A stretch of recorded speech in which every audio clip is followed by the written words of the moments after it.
Welcome to Module 1, Lesson 6, where we'll explore critical and transformative paradigms in research. These approaches represent a significant shift in how we understand the purpose and practice of research. While earlier paradigms focused primarily on understanding the world, critical and transformative approaches aim to change it by addressing power imbalances and promoting social justice. Let's dive into these important perspectives. Thank you again for your time. If you find this video helpful, please consider liking and subscribing to see when more content pops up. In addition to this, you can check out my website, subthesis.com. There, you can find more products for sale, to include whole courses that help you perform better quality research with less time and energy. By the end of this lesson, you should be able to identify the key principles that define critical and transformative research paradigms, analyze how considerations of power and social justice shape research approaches, and evaluate the important distinctions between descriptive research goals and transformative ones. As we move through the material, consider how these approaches might apply to research questions in your own field of interest. Critical research traditions have rich intellectual origins, particularly in the Frankfurt School of Social Theory that emerged in Germany in the 1930s. These scholars developed a critique of positivism, arguing that scientific approaches often masked power relations and served dominant interests. They emphasized analyzing power structures and aimed for emancipation from oppressive social conditions. Critical social theory has been shaped by influential thinkers like Karl Marx, who examined class-based oppression, Jürgen Habermas, who explored communication and the public sphere, and Michel Foucault, who analyzed how knowledge and power are intertwined in institutions and discourse. These thinkers laid the foundation for research approaches that explicitly address power relations and social transformation. Critical paradigms evolved significantly after World War II as the scientific advances that enabled mass destruction led to widespread disillusionment with the notion that science was inherently beneficial or value neutral. This period saw growing recognition that all knowledge is shaped by values and social contexts. These paradigms were further developed through social justice movements, including civil rights movements challenging racial oppression, feminism addressing gender inequality, anti-colonial movements resisting imperial domination, LGBTQ+ activism confronting heteronormativity, and disability rights movements challenging ableism. Each of these movements contributed perspectives on how research could address different forms of oppression and work toward social change. These core principles define critical research paradigms. First, research is inherently political, not neutral or value-free, but always embedded in power relations. Second, knowledge is power-laden, with certain forms of knowledge privileged over others through social and institutional mechanisms. Critical paradigms recognize that oppression takes many forms, including economic, cultural, political, and psychological dimensions that often intersect. They emphasize that critique of existing social arrangements should lead to transformation, not just understanding. Finally, they value praxis, the integration of theory and practice in a cycle where each informs the other in pursuit of social change. Critical and transformative paradigms rest on distinctive ontological and epistemological assumptions. Ontologically, they adopt historical realism, the view that reality, while material, is shaped by social, political, economic, and cultural values that crystallize over time into structures that are treated as real or natural. Epistemologically, they recognize that findings are value-mediated, rejecting the possibility of value-free inquiry. They emphasize the relationship between researcher and participants as one that should acknowledge power dynamics and work toward more equitable engagement. Knowledge is understood not as neutral, but as serving particular interests and potentially contributing to either oppression or liberation. These philosophical assumptions translate into distinctive methodological approaches. Critical research tends to be dialogic and participatory, engaging those being studied as active collaborators rather than passive subjects. It's action-oriented, aiming to create change through the research process itself. Quality criteria also differ from traditional standards, focusing on catalytic validity, the degree to which research promotes transformation, praxis, the integration of reflection and action, reflexivity, critical awareness of the researcher's own position and influence, and social change, the concrete impact of research on oppressive conditions. These criteria emphasize that good research contributes to social justice, not just academic knowledge. Let's examine some major critical research approaches. Critical ethnography applies ethnographic methods to examine power relations in cultural contexts, going beyond describing cultural patterns to analyze how they maintain inequality. Critical ethnographers often explicitly advocate for marginalized groups rather than claiming neutrality. Participatory action research, PAR, engages community members as co-researchers in defining problems, collecting and analyzing data, and implementing solutions. It follows cycles of reflection and action, with research directly informing initiatives for change. This approach values local knowledge and aims to build community capacity through the research process. Feminist methodologies focus on gender as a key dimension of power, examining how it intersects with other forms of oppression like race, class, and sexuality. They critique how traditional research has excluded or misrepresented women's experiences and emphasize research that gives voice to these experiences while working toward gender justice. Indigenous methodologies aim to decolonize research by challenging Western knowledge dominance and developing approaches grounded in indigenous worldviews. They emphasize relationality, the interconnectedness of all beings, reciprocity, ensuring research benefits communities, and respect for indigenous knowledge systems. These approaches seek to repair the damage done by extractive colonial research practices. To better understand critical paradigms, let's contrast them with positivist and interpretivist approaches we've previously discussed. Positivism aims for neutrality, seeking universal, objective knowledge through detached observation. Interpretivism focuses on cultural understanding and meaning-making, recognizing multiple perspectives, but often not explicitly addressing power.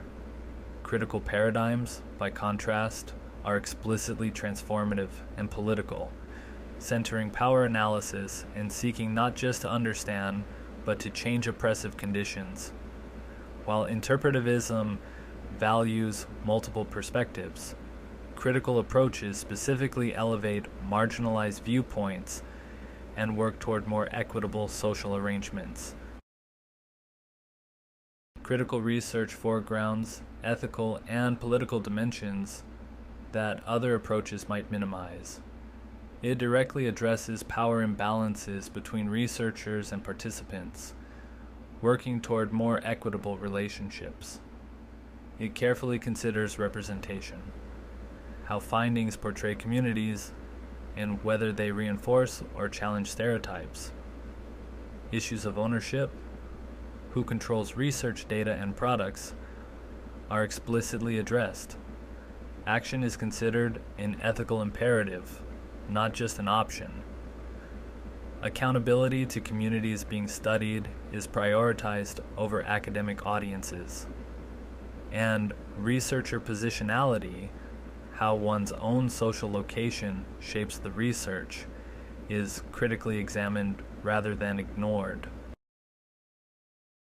Critical paradigms involve a fundamental shift in research relationships. Traditional approaches conduct research on subjects, extracting data with minimal reciprocity. Collaborative approaches work with partners, involving them in meaningful ways while maintaining researcher control of the overall process. Transformative approaches conduct research for community goals, centering community priorities and leadership. This represents shifts from extraction to reciprocity, from researcher authority to shared expertise, and from claims of neutrality to explicit advocacy. These shifts fundamentally alter the nature and purpose of research activities. Let's consider how different paradigms might approach educational inequity. A positivist study might document test score gaps between demographic groups and evaluate interventions aimed at improving outcomes, focusing on measurable indicators and causal relationships. An interpretivist study might explore students' experiences and meaning-making processes in educational settings, examining how cultural factors shape educational interactions without necessarily addressing structural change. A critical study would analyze how educational institutions reproduce societal inequality through policies, practices, and curricula. It might engage students, teachers, and communities in developing liberatory pedagogical approaches that challenge oppressive structures while building on community strengths.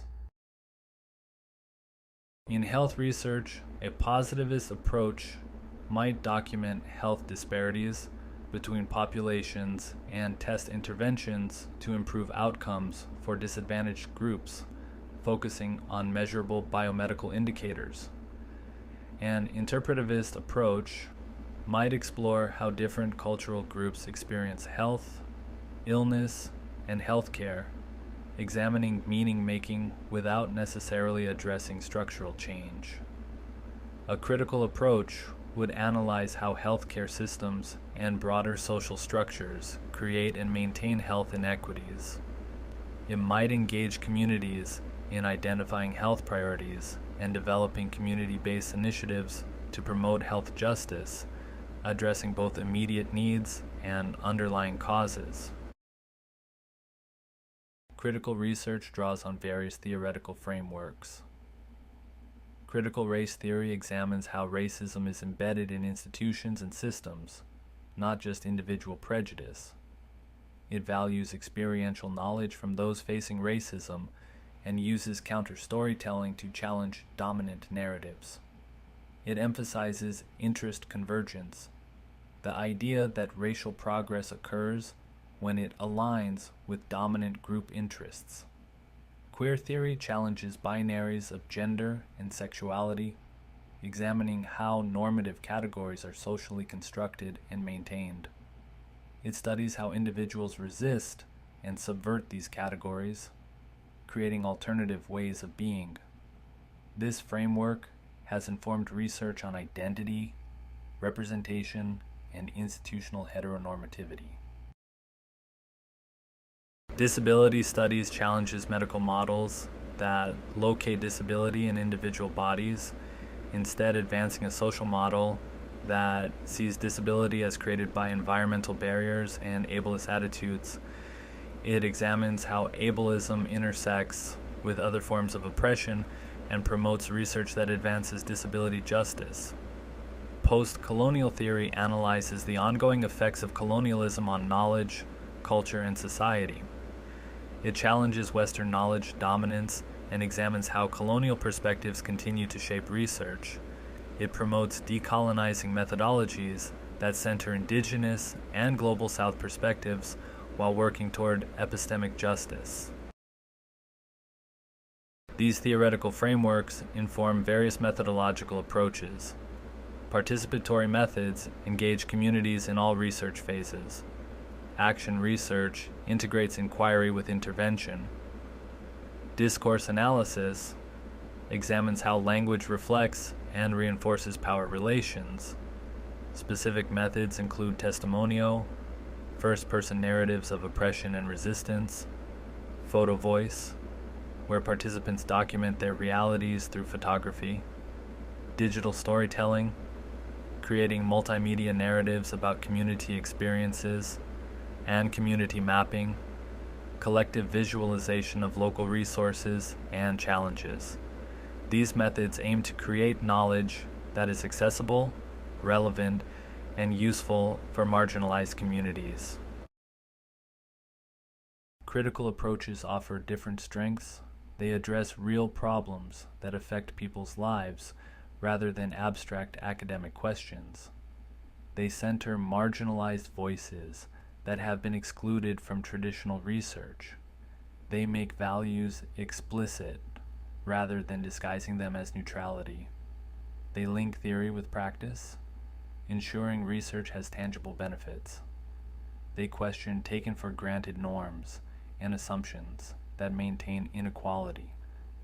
And perhaps most importantly, they promote justice by working toward more equitable social arrangements. These strengths make critical research particularly valuable for addressing complex social problems. Critical approaches also face significant challenges. They navigate tensions around objectivity and bias, often being criticized for explicit value commitments. They must balance community relevance with academic rigor. Despite efforts to address power dynamics, inequalities between researchers and communities often persist.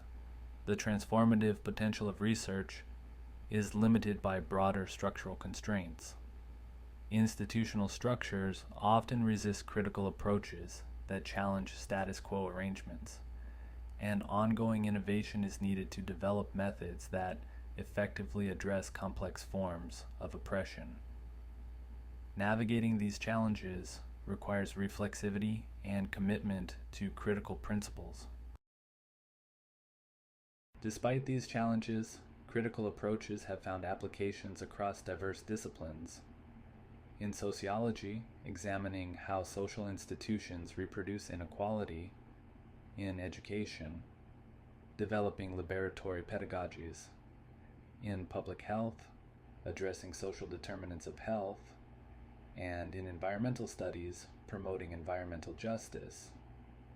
They're also used in psychology, particularly community and critical psychology; in urban planning, engaging marginalized communities in development decisions; and in communication studies, analyzing how media reinforces or challenges dominant ideologies. These applications demonstrate the versatility of critical approaches across research domains. As we conclude, consider these reflection questions. What social problems might be particularly suited to critical or transformative research approaches? How do you respond to the assertion that all research is inherently political? What power dynamics might be relevant to consider in your own research interests? Also consider, how might adopting a transformative paradigm change your approach to a research question? What challenges might you face in implementing critical research approaches in your field? Take some time to reflect on these questions as they apply to your own research interests and contexts. In our next lesson, we'll explore pragmatism and mixed methods as approaches that provide alternatives to strict paradigmatic boundaries. Thank you for your attention to these important research perspectives. Thank you for your time, and I appreciate that this video was helpful for you. Please consider visiting my webpage to find the entire course at subthesis.com. Also consider liking and subscribing to this free module video